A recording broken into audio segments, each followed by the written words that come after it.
Pakita ko pala sa inyo mga katrabaders yung ready namin na manok, yung lagayan kung gaano siya kaluwag. Tapos ipapakita ko na rin yung mga manok natin na ready na panglaban sa Malanday. Sa Malanday lang tayo mga katrabaders maglalaban. Kaya doon pa sa Pasay, malayo, wala tayong service. Kaya dyan lang muna tayo sa Malanday maglalaban sa December. Ito mga katrabaders, pakita ko muna yung lalagyan ko ng manok. Readyhan natin ang manok ko. Linagyan ko pala ng mga pakpak ng mais. Yan, ilalaban namin sa December. Yan, ang luwag-luwag nito mga katrabaders. Yan,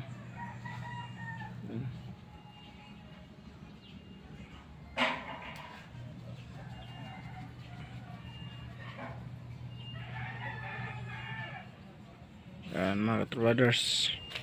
Tapos ito naman yung pakainan ko. Yan. Ito naman mga katrabaders, kaya linagyan ko ng ganito na pakainan para yung tuka nya hindi mapudpud. Kasi yung ibang mga patuka namin dito gawang sa simento, napupudpud yung tuka pag tumutuka siya yung manok. Ayaw ko ng ganun na napupudpud.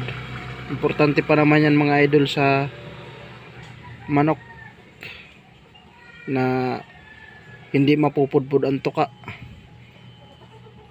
Kasi pag kumapit, kapit siya. Yung iba naman nagpapatuka ng ganito, hindi nyo namamalayan yung tuka ng manok nyo. Di ba may pangkalawit yan? Mapupudpud yan pag lagi nyo ipapatukaan ng ganito.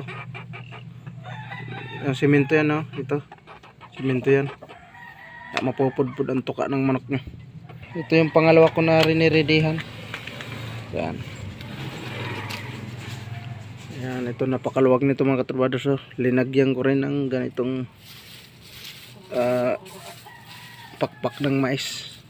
Yan, linagyan ko ng ganitong pakpak para makakalahig siya. Medyo tuyo na nga siya ng kakalahiga at saka parang napipino na siya.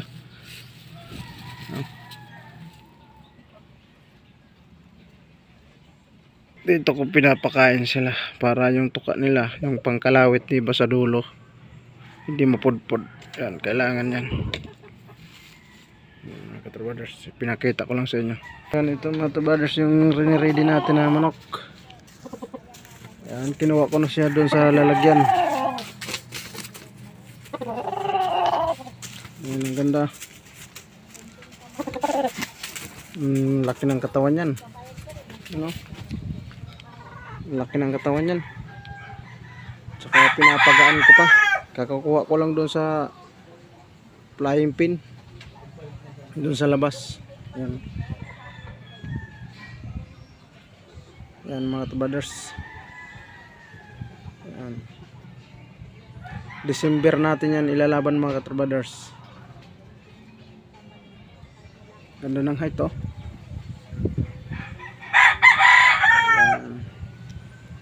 Ito mga katrabaders, lemon sweater.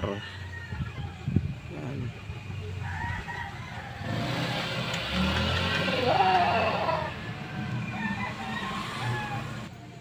Yung ating manok na panglaban sa December.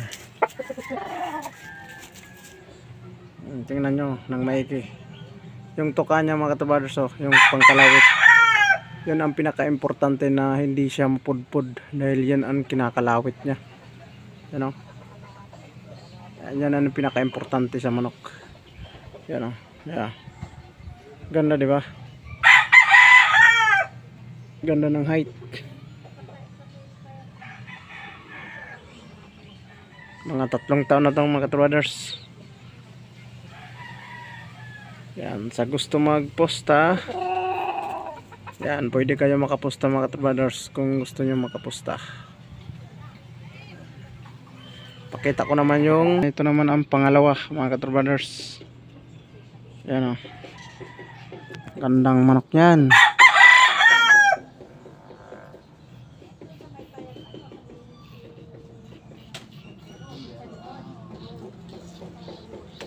Yan, ang gandang height niyan mga brothers. Diba? Sa gusto pumusta sa December, lalaban namin yan sa December. Yan, pusta lang kayo mga brothers sa gusto pumusta, sa gusto sumabay. Yan, ganda nyan. Yan, lemon sweater din yan mga brothers. Ito yung pangalawa na pinakita ko ngayon. Oh, diba? Ganda ng kanyan, tindig. Yan, diba? Sa gusto pumusta, pwede kayo magposta mga brothers. Yan, December kayo nilalaban. Yan, mga brothers. Ito pala mga brothers, nag-champion na rin to sa Malanday. Kasama yung pinakita ko kanina na una. Nakakuha na rin kami ng premium nito. Yan.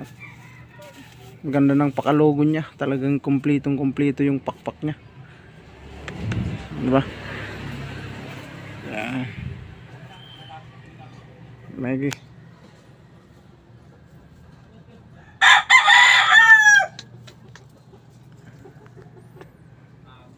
Ayan, brothers. Ganda, di ba? Kaisang panalo na rin siya mga brothers.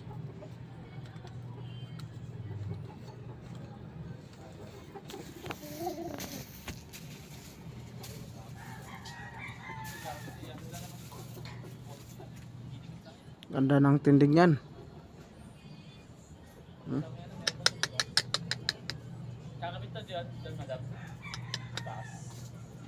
Diba? Yan mga katrabaho, pinakita ko na sa inyo yung panglaban namin na 2 piraso na parehas dalusapi, mga dilaw ang paa. Yung isa doon mga katrabaders, yung pangalawa ko na pinakita, itim ang tahid nun sa kaliwa. Talagang as in itim talaga siya mga katrabaders.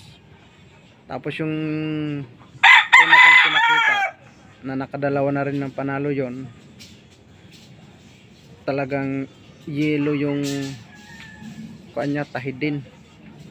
Tapos yung mga kuko niya sa daliri, may itim, may puti, halo-halo mga katrabaders. Sa gusto pumusta, pwede kayo pumusta. Sa December ko ilalaban mga katrabaders. Sana swertihin ulit tayo mga katrabaders paglaban para makakuha ulit tayo ng premyo. Yun lang mga katrabaders, hanggang dito lang muna tayo. Thank you so much sa inyo dyan at God bless.